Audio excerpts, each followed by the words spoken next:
Decía Job que desnudos venimos a este mundo y sin duda volveremos allá. Pero acabo de leer un versículo que dice que no será así, que llevamos algo, ¿verdad? Así que vamos a hablar un poquito de lo que dice este pasaje y la promesa que da en el último versículo leído, cuando dice que descansarán de sus obras, de sus trabajos porque sus obras con ellos siguen. Es decir, hermanos, luchamos en esta vida todo el tiempo que tenemos detrás de cosas materiales y todas se quedan aquí. Pero hay algunas cosas que acompañan a algunas personas. Aquí dice, bienaventurados de aquí en adelante los muertos que mueren en el Señor. Porque esos descansarán, dice, sí, eso dice el Espíritu, descansarán de sus trabajos, porque sus obras con ellos siguen. Se las llevan, los acompañan, adornarán su vida por la eternidad. No de todo el mundo, no de todo lo que hacemos, de los muertos que mueren en el Señor. Bueno, el pasaje que hemos leído presenta tres mensajes, tres avisos, aparecen tres ángeles con tres anuncios y hemos dicho que el libro de Apocalipsis, que habla del futuro evidentemente, ¿algunos de ustedes tienen en su casa un marco con una serie de fotos? Eso es muy habitual en las casas hoy. En muchas casas hay un marco grande, una especie de cartelera y vamos poniendo fotos ahí de diferentes momentos de nuestra vida. Algunos de ustedes lo tienen, ¿verdad? José lo tiene, alguien más tiene o han visto que en algunas casas hay un cuadro, a veces tenemos en el tablón de anuncios algunas fotos y las fotos en esas casas que lo suelen tener, en casas también los hay, no están puestos necesariamente en orden cronológico, sino que son fotos que recuerdan diferentes momentos del pasado, ¿verdad? Algunos de ustedes tienen fotos del futuro. Colgado ahí no tenemos fotos del futuro. El Apocalipsis es como una colección de fotos del futuro. Y están puestos ahí una especie de mural y cada uno de los pasajes son como esas fotos, flashes o breves relatos o descripciones de algo que está por venir. Yo entiendo el Apocalipsis así. Algunas personas han querido entenderlo de forma cronológica, pero es muy complicado, ¿verdad? Así que lo vamos a entender como si fuesen una serie de esas fotos o imágenes o pequeños vídeos y vamos a fijarnos en lo que nos toca hoy. Y hoy aparecen aquí estos tres ángeles. En un momento determinado Juan dice, miré después de, es decir, acaba de describir en los versículos anteriores cuando él ve y oye al Cordero sentado allí de pie en el monte de Sión y oye la voz de un número más o menos determinado o indeterminado, porque 144.000 que cantaban un cántico que nadie podía entender, ni cantar por supuesto, sino aquellos 144.000. Y entonces en otro momento determinado como que quita la vista de esa foto y la fija ahora en otra cosa. Y vi volar en medio del cielo, no necesariamente después de los cánticos, no tiene por qué, porque si los cánticos es una alusión al momento de gloria, cuando el pueblo de Dios esté con el Señor, estos anuncios no tendrían lugar. Así que son diferentes fotos de diferentes momentos del futuro. Algunos describen cosas que van a acontecer después y otros describen cosas que van a acontecer antes. Pero el orden no está necesariamente en forma cronológica y así lo tenemos que entender para poderlo explicar mejor. Y entonces en un momento determinado Juan dice que vio volar en medio del cielo otro ángel que tenía el evangelio eterno para predicarlo a los moradores de la tierra, a toda nación, tribu, lengua y pueblo, diciendo a gran voz, temed a Dios y dadle gloria, porque la hora de su juicio ha llegado, y adorad a aquel que hizo el cielo y la tierra, el mar y la fuente de las aguas, es decir, al Creador. Este mensaje del anuncio del ángel, yo supongo, hermano, que todos los que estamos aquí hemos leído el libro de Apocalipsis en alguna ocasión, ¿verdad? Todos lo han leído, partimos de que todos lo han leído. Sé que a veces pues uno... Tal vez alguno no lo ha leído. Lo que no sé es qué sensación le queda a uno después de haber leído el libro de Apocalipsis, ¿verdad? Queda siempre una expectación y no siempre se ha entendido todo. Mi interés es ayudar a comprender, si es posible, cada una de estas escenas, cada uno de estos cuadros, cada una de estas fotos del futuro que el Señor ha querido, lo entendemos así. Y ciertamente el contenido del Apocalipsis concuerda y complementa el contenido del resto de las Escrituras. Entendemos, por lo tanto, que el libro de Apocalipsis entró dentro de los planes de Dios como algo que el Señor quería que su iglesia supiera, que tuviéramos nociones del futuro. Ahora, este primer mensaje que aparece en este párrafo que no necesariamente está conectado con el párrafo anterior y probablemente tampoco con el siguiente, sino estos 3 mensajes. ¿Qué está diciendo este ángel? Pues yo quería que nos fijáramos bien, porque este ángel dice que tenía el Evangelio eterno. Dice, un ángel en el cielo que tenía el Evangelio eterno para predicarlo a los moradores de la tierra. Y cuando uno reflexiona sobre el Evangelio eterno, parece algo diferente del Evangelio de la gracia de Dios que nos trajo Jesús, ¿verdad? Y es verdad que, ¿qué es realmente el propósito de Dios desde que Adán peca? Desde que Adán peca, ¿qué es lo que hace el pecado? Separar al hombre de Dios. Eso es lo que hace el pecado. Y el propósito de Dios desde el momento que Adán peca, aparece en el libro de Génesis, Dios en el huerto de Edén, llamando al hombre. Adán, ¿dónde estás tú? Cuando hemos hablado de ese texto, ¿verdad? Yo creo, hermano, que es una pregunta que resuena mientras que el mundo dure, por lo menos mientras este mundo exista. Esa palabra de Dios, esa pregunta de Dios al hombre, a Adán, al hombre, es decir, al ser humano, a todo ser humano, ¿dónde estás tú? Porque Dios aborrece el pecado, pero ¿qué es lo que sigue? Ama a los pecadores. Dios ama a los pecadores. Y por eso Dios no estaba de acuerdo con lo que Adán había hecho, pero Dios sigue amando a Adán. Dios sigue amando a los pecadores. De tal manera amó Dios al mundo pecador. A su tiempo murió por nosotros, estando nosotros en pecado, porque así es Dios, ¿verdad? Dios ama a los pecadores. Así que este mensaje es ese propósito eterno de Dios desde el principio del ser humano, desde que el hombre peca, hasta que se cumplan sus juicios finales. Dios está llamando de tantas maneras al hombre. Ahora, el argumento que da el ángel, que para mí es como decía Pablo en el libro de los Hechos, en uno de los mensajes que aparecen en una de las iglesias que él visita o funda, Dios no se ha dejado a sí mismo sin testimonio. A lo largo de la historia y a lo ancho de toda la geografía de la tierra, en todas las épocas, Dios ha tenido testigos suyos que proclaman quién es Él. El ángel hace un llamamiento muy lógico en cierto modo. Simplemente dice, temed a Dios, al ser humano, temed a Dios. Este es un mensaje para el mundo entero. Hombre, ten en cuenta lo que eres. Y ten en cuenta que eres una criatura. Y mire qué cosa, ¿verdad? ¿Cuántos miles de años llevamos sobre la tierra? Todavía no se sabe, pero miles de años llevamos sobre la tierra. Y todavía no hemos aprendido qué somos. Todavía el hombre se cree otra cosa. Y se sigue creyendo otra cosa. Hombre, hemos leído en el libro de Apocalipsis que hay alguien que engaña al mundo entero. Es lógico que el hombre se crea otra cosa porque hay alguien que engaña al mundo entero. Y el hombre no sabe lo que es, no sabe quién es. Y el hombre confunde al creador con la criatura. Y hoy, cuando ustedes escuchan reportajes verdaderamente preciosos que hay sobre la naturaleza, ¿verdad? La naturaleza, bueno, está bien. Se le da todo el honor a la naturaleza, que yo no sé quién es esa, yo digo en broma un poco, no sé quién es esa señora, pero así se le denomina, ¿no? La naturaleza, ¿vale? Algo, un ente que solo tiene ahí vida. Anoche mismo me mandó mi hija un reportaje sobre viaje al interior del cuerpo humano, pero como si fuera viaje al interior de la tierra o viaje al exterior. La maravilla de maravilla que es cada cosa que Dios ha hecho.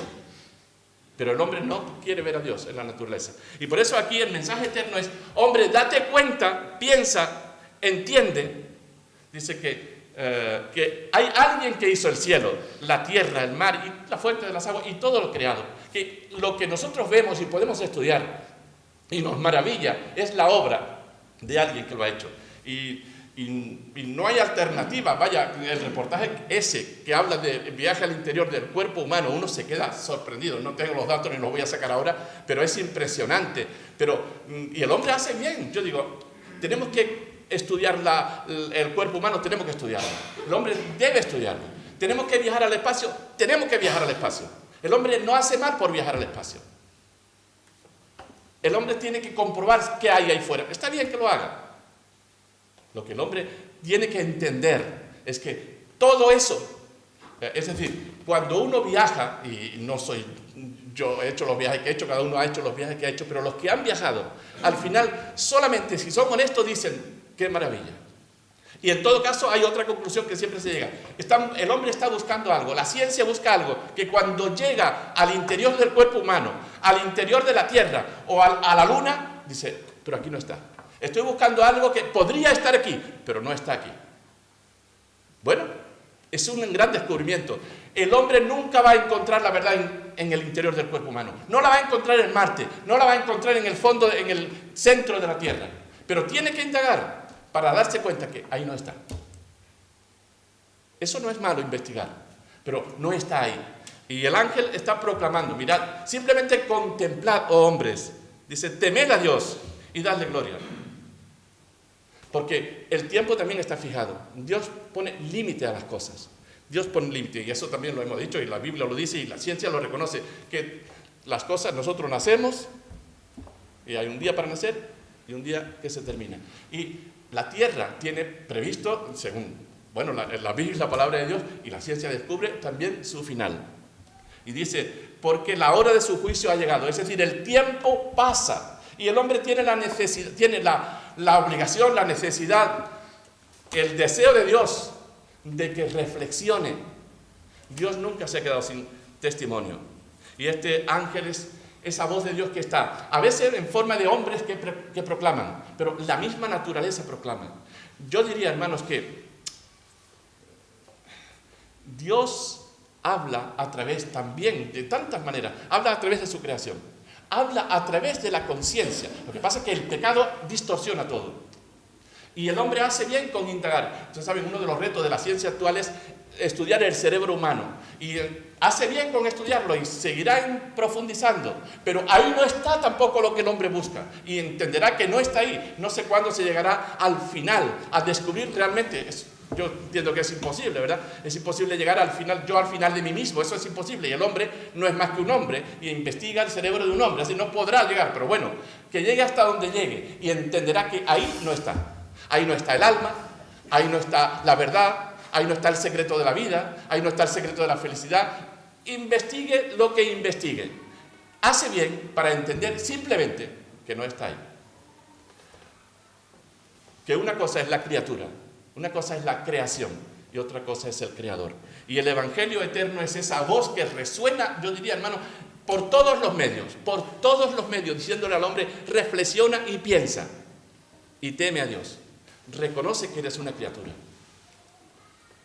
Ese es un mensaje, por eso se le denomina eterno, es un mensaje que permanece. Era antes de Cristo y después de Cristo, ese mensaje está ahí, en todas partes. El hombre tiene la necesidad de encontrar una explicación, y la explicación no se encuentra en otro sitio, sino en Dios. Dios es el diseñador, el creador, el que le da sentido a todo. Ahora, con esto, insisto, yo entiendo que con la palabra de Dios en la mano nunca diremos que no, el hombre no investigue. Hace bien, si ustedes están estudiando, algunos jóvenes o mayores, hacen bien, la ciencia hace bien con estudiar, pero no confundamos, ¿verdad?, a lo creado con el creador, no lo confundamos, o no esperemos que ahí dentro va a estar lo que estamos buscando. Cuando investigamos, cuando profundizamos, nos damos cuenta de las maravillas que el creador ha hecho, pero la verdad no está en eso que nosotros investigamos. La verdad, en todo caso, bueno, Jesús decía, yo soy el camino, la verdad, ¿verdad? Y la vida. Así que este ángel tiene ese mensaje, hermano, que permanece hoy por hoy. Este mensaje se sigue proclamando hoy.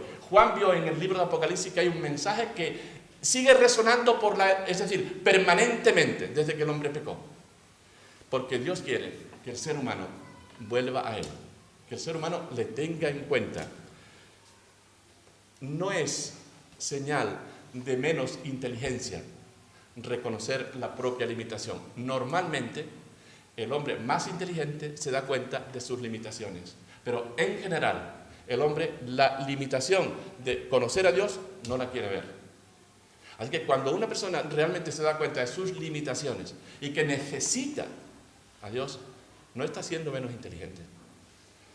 El hombre está llegando al punto de madurez, se da cuenta que es un ser finito.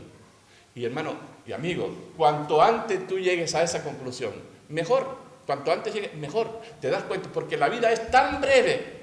¿Qué vas a esperar? Habrá un momento cuando ya será tarde. Y ese mensaje eterno que lo proclama en la naturaleza, que lo proclama aquí, dice Juan, un ángel.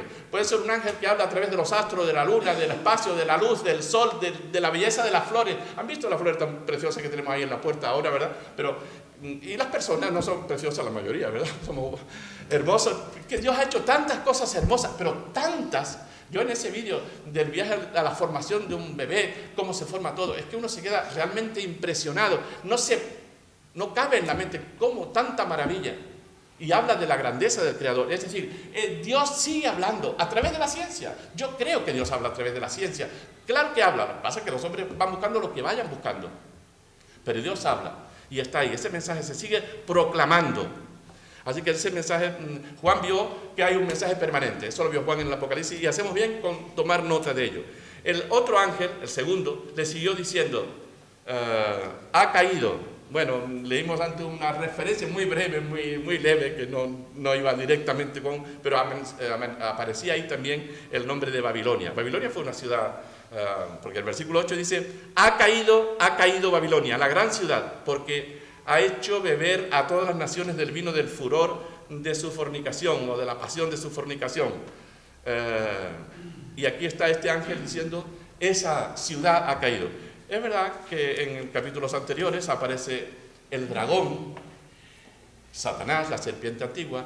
Después aparece una bestia que se entiende que es la encarnación de ese ser del mal, de Satanás.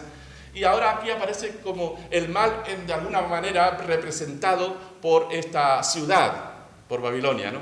Babilonia, desde luego, fue una ciudad que en toda la Biblia se menciona muchas veces por la cercanía que tuvo con Israel, con el pueblo de Dios, pero por la presión que ejerció sobre ella, y muchas veces el Señor utilizó a Babilonia por un lado como para reprender a su propio pueblo, pero Babilonia influenció mucho porque llegó a ser una ciudad, bueno, la capital de un imperio, que era el imperio dominante en su momento, y eso le hizo a la ciudad, pero a los ciudadanos, pero especialmente a los gobernantes, creerse que eran ya, bueno, casi como Dios.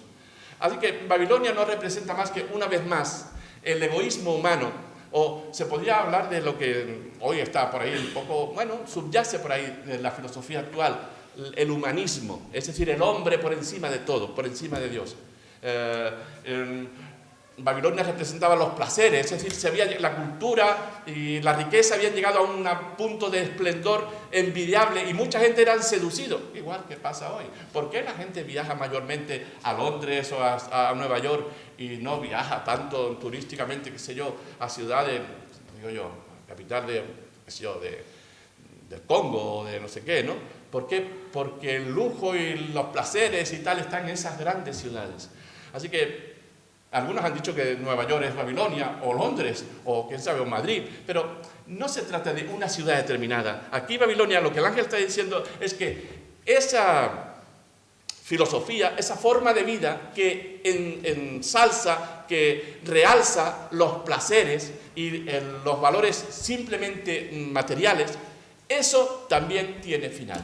Eso va a caer. Primero porque eso al final no da la felicidad, aunque seduce. Hermano, los bienes materiales seducen a los seres humanos. Los placeres seducen. No tengo estadísticas en la mano. ¿Cuánta gente sigue, por ejemplo, bingo, juegos, máquinas de juego,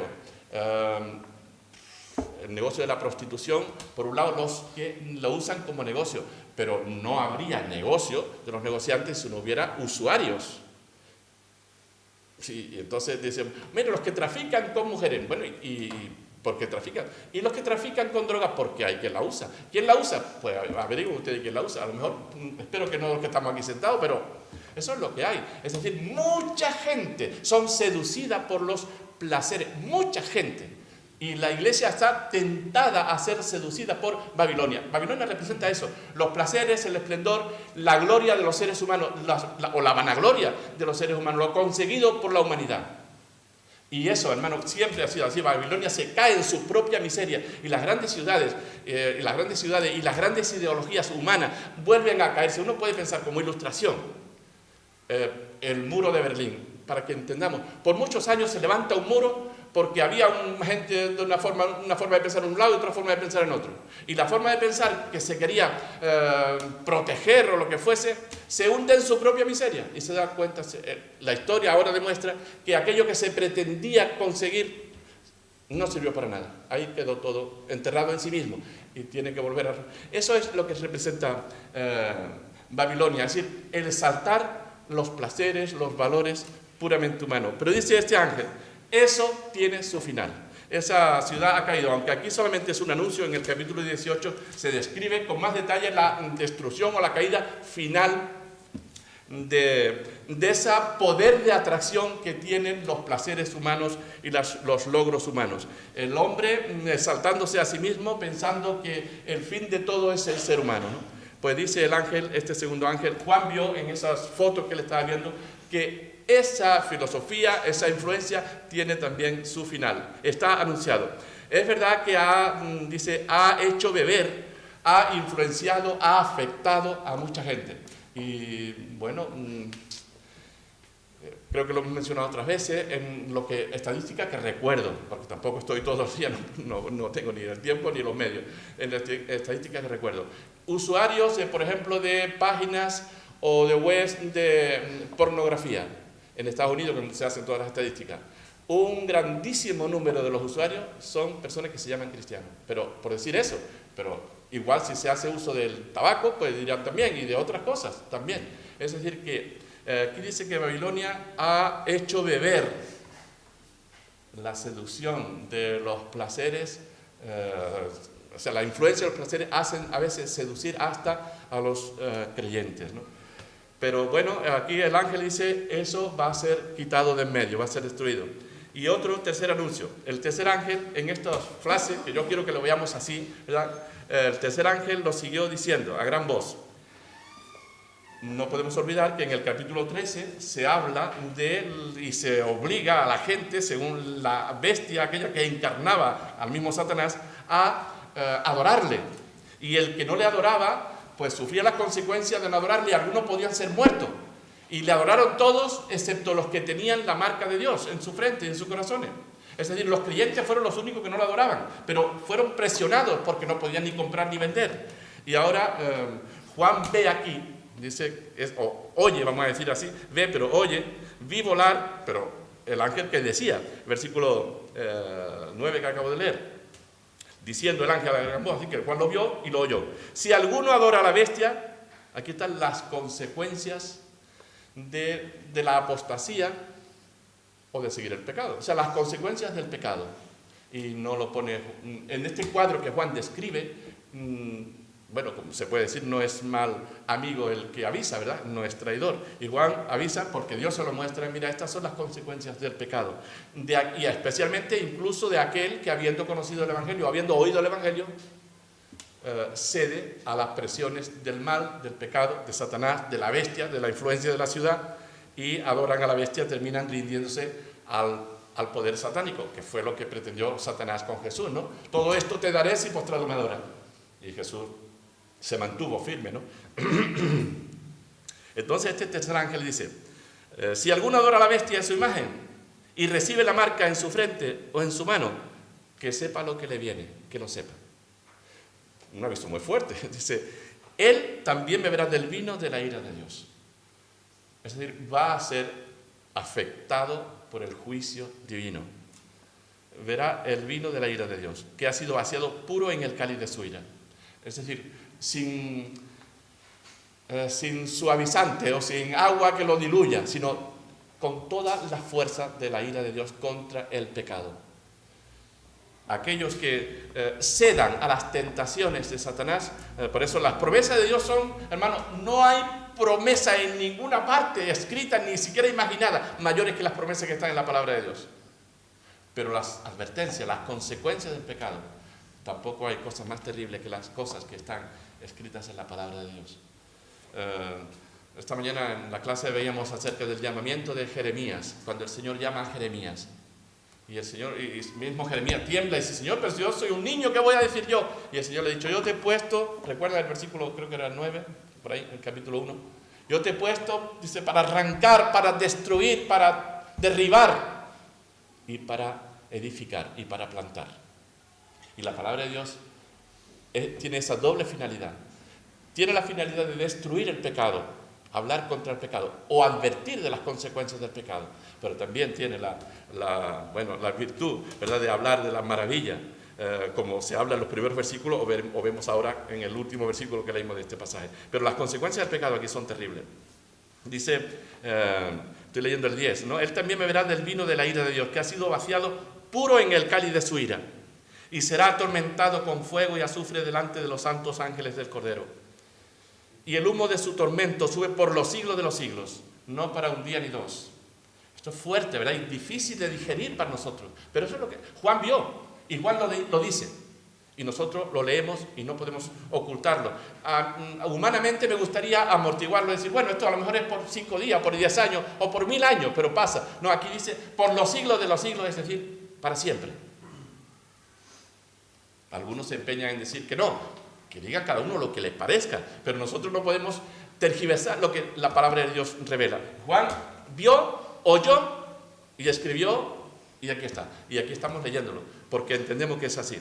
El que ceda, especialmente después de haber oído, se entiende, ¿verdad? Ceda a las presiones de Satanás, porque el que está detrás siempre es Satanás, detrás de la bestia, detrás de la ciudad está Satanás. El que ceda, dice, beberá el cáliz de la ira de Dios, será atormentado con fuego y azufre delante de los santos ángeles y del Cordero.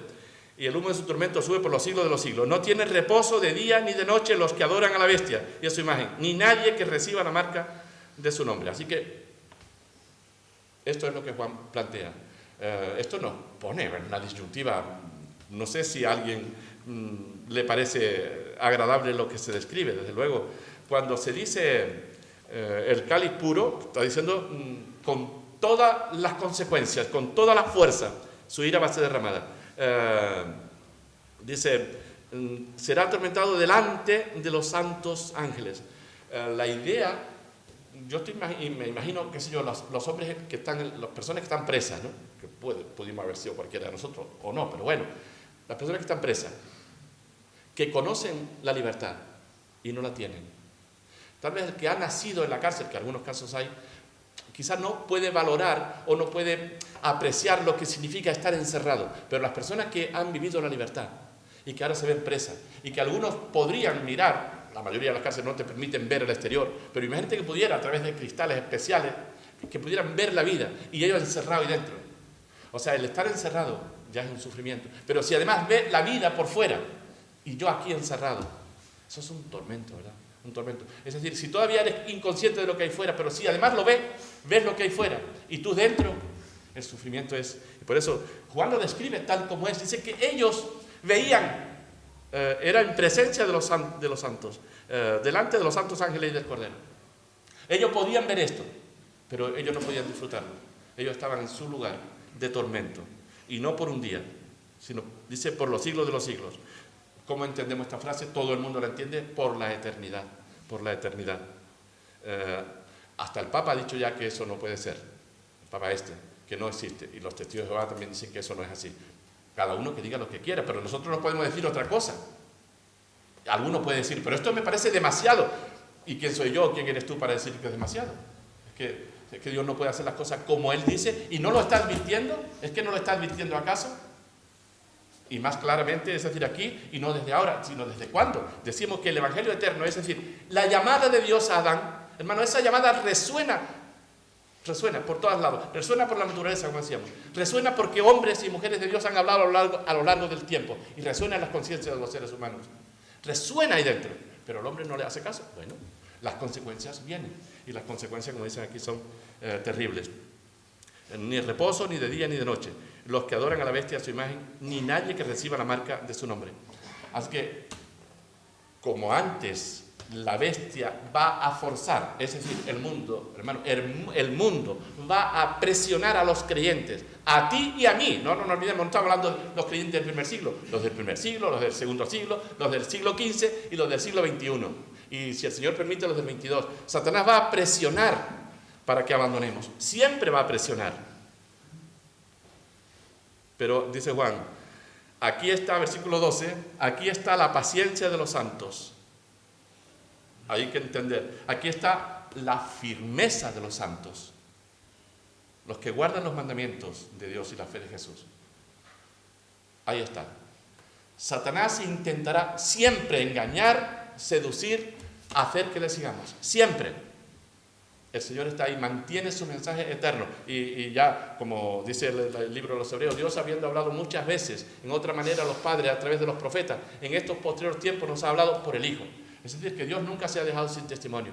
Aparte de que la naturaleza habla, como dice el apóstol Pablo escribiendo en los Romanos. Aparte de que nosotros lo podemos ver en cada cosa que podemos admirar. Podemos ver y oír la voz de Dios.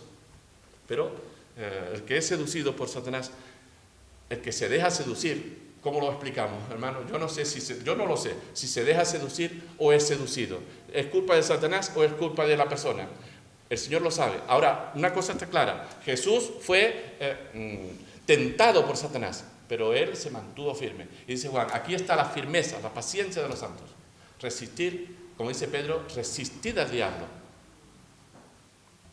El que no resista, pues ahí están las consecuencias. Pero el texto que hemos leído no termina ahí, sino que dice, aquí está la paciencia de los santos, los que guardan los mandamientos de Dios y la fe de Jesús. Y oí una voz que desde el cielo me decía, ya como Juan, después de estos tres anuncios, estos tres cuadros que él intenta explicar, simplemente describir, ahora hay como una voz que le está diciendo algo un poco en secreto, un poco. Esta voz a mí me parece que es un mensaje que le viene y nos lo transmite a nosotros, ¿no? Dice, bueno, mira, habrá dolor, habrá sufrimiento, habrá presión del mundo, algunos serán muertos por la fe del Señor y tal vez algunos abandonen la fe y se dejen poner la marca de la bestia, es decir, sigan la influencia de la ciudad, de los placeres, de la influencia del mundo. Algunos habrá. Dice, pero de aquí en adelante, bienaventurados, felices. Hay una felicitación, esta es la idea. Yo me imagino, hermano, la mano del Señor en la espalda diciéndote, bien, buen siervo y fiel, bien, bien. De aquí en adelante, dice, la voz que oyó del cielo decía, bienaventurados de aquí en adelante los muertos que mueren en el Señor. Bien, a los que han mantenido su fe hasta el final, aunque hayan tenido que pasar por el martirio. Bien, dice el Señor, bien, descansarán. Sus trabajos, sus fatigas, sus sufrimientos terminan, pero con ellos se llevan su testimonio, su fe, el valor de lo que hicieron en el nombre del Señor. Lo único que nos podemos llevar. Nada nos podemos llevar, ni camisa, ni corbata, ni casas, ni coches, ni nada. Solamente aquellas cosas que hicimos para la gloria de Dios. Es lo único que nos podemos llevar. Y estas palabras a mí me conmueven. Bien, bienaventurado, bien, en tu espalda, bien. Como dice también en el Evangelio, ¿verdad? El que persevere hasta el fin, ese será salvo. Bien. Pero Señor, que tuve que poner mi vida, bien, bien. Que tuve que abandonar tantas cosas. Jóvenes, yo veía a mis amigos por ahí en las discotecas, en las fiestas, y yo ahí, hombre, mira, no es un mérito a no haber ido a una discoteca, no, la salvación ni las palabras del Señor no es un mérito por no haber ido a la discoteca. Yo creo que hermano, creo, no sé si lo he dicho desde el púlpito, pero lo he dicho a mis hijas cuando estaban en esa edad de la adolescencia difícil, que los jóvenes tienen necesidad de conocer el mundo. Jamás le dije que no fueran, más bien las animé a que fueran, para que vieran lo que hay. Y si quieren seguirlo, que lo siguieran. Gracias al Señor, que yo sepa, ninguna siguió yendo a la discoteca. Así que yo no creo que el Señor te prohíbe ir a una discoteca ni hacer tal cosa. Si eso es lo mejor, ¿tú consideras que es lo mejor? ¿Considera que es lo mejor? Yo cuando veo a la gente que bebe y que se droga y al día siguiente como está, digo, pues yo estoy a veces con cualquier hermano, hablamos de cualquier tema, nos reímos, nos pasamos bien y al día siguiente están felices. Y los otros que en teoría lo pasaron bien, al día siguiente están con la resaca, molidos. No veo dónde está lo bueno de esas cosas, ¿verdad? No veo dónde está lo bueno. Así que no es un sacrificio, cuando lo entendemos bien, la vida cristiana no es un sacrificio. O sea, no beber no es un sacrificio. Beber es una forma de hacernos daño. Entonces, fumar, mentir, robar, o sea, abstenerse de robar es malo. Yo creo que lo malo es verte obligado a hacerlo, ver que no puedes dejar de hacerlo. Eso sí que es triste. Que tú quieres dejar de mentir o dejar de beber y no puedes dejarlo. Eso sí que es triste. Estar atrapado por el mal. Pero decir, yo no robo porque no. Y no hago tal cosa porque no. Porque tengo autoridad sobre mis decisiones. Y el Señor me ha liberado y puedo decir no. No es un sacrificio. Aquí lo que el Señor aquí dice bien no es por no haber hecho tal cosa. El hijo pródigo hizo muchas cosas y el Señor lo perdonó. O sea, no es eso, ¿verdad? Sino porque mantuvo el testimonio hasta el final. Porque vio, como Moisés, que la promesa del Señor valía más que toda la gloria de Egipto. Y como valía más, no le importó lo que tuviera que sufrir. Y el creyente que ha visto la gloria de Dios, no le importa. Eso es lo que está diciendo Juan aquí. Hermano, que el Señor nos bendiga y nos ayude a ver la gloria de Dios y a mantener el testimonio. Estamos viviendo tiempos difíciles, siempre difíciles, porque Satanás está empeñado en engañar al mundo entero y muy especialmente, yo podría decirlo, hermano, lo digo así, a ti y a mí, está empeñado especialmente en nosotros. Por eso tenemos que estar firmes en el Señor. Dice, aquí está la firmeza. Aquellos que estuvieron dispuestos a dar su vida. Y el Señor está diciendo, bien, que el Señor nos bendiga. Amén.